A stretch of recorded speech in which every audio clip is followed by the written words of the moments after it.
I think it's a great event, a lot of great speakers and panelists, and I've learned a lot, and I feel like I already know a lot about this space, so it's telling when you can go somewhere and learn more. And so I think it's great anytime we can get people together to focus on carbon capture, utilization, and sequestration. Let's do it. Let's get people talking and find solutions. Yeah, I've had a few good conversations, everything from people who do characterization of underground sequestration wells to people who do permitting to people who have thoughts on structuring deals. So you can't help but meet interesting people at an event like this. I think in 10 years, there should be an established carbon capture industry in the United States. In the next 2 years, there may be a few early movers who hit some major milestones and get some attention to say, look, it's starting to happen. But the nature of this industry is that it's going to take a while, just for, and it's not really a technology problem, it's really a people problem, because we need to work through community engagement. We need to work through public education. We need to work through permitting. We need to work through commercial contracts and negotiations.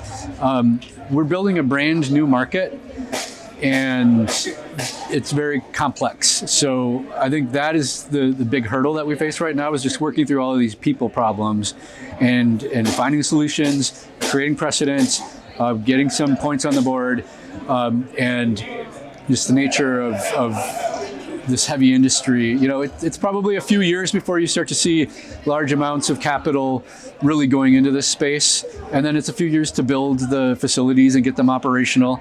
And during that phase, I would imagine you have an upward sloping curve of the total amount of investment and projects getting built.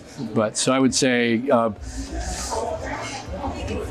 the future is, you have to be looking out about a decade. Main advice, like I work for the government, right? So I'm not concerned about profit motive. I'm more concerned about social benefit. That's why we have $300 billion to deploy to decarbonize the US economy. It's because it is a public good. My main advice would be to change how you look at this market, at this industry, because it's different than what we're accustomed to. CO2 is an expensive waste product. It's expensive to capture, expensive to transport, expensive to sequester. People talk about the value chain. I think of it more as a cost chain, because every step of the way is costly, and who's going to pay for it? And right now, the way it gets paid is through the tax credit, the 45Q tax credit.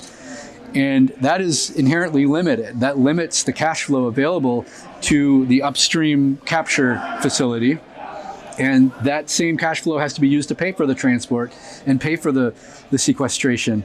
So there's not a lot of money on the table.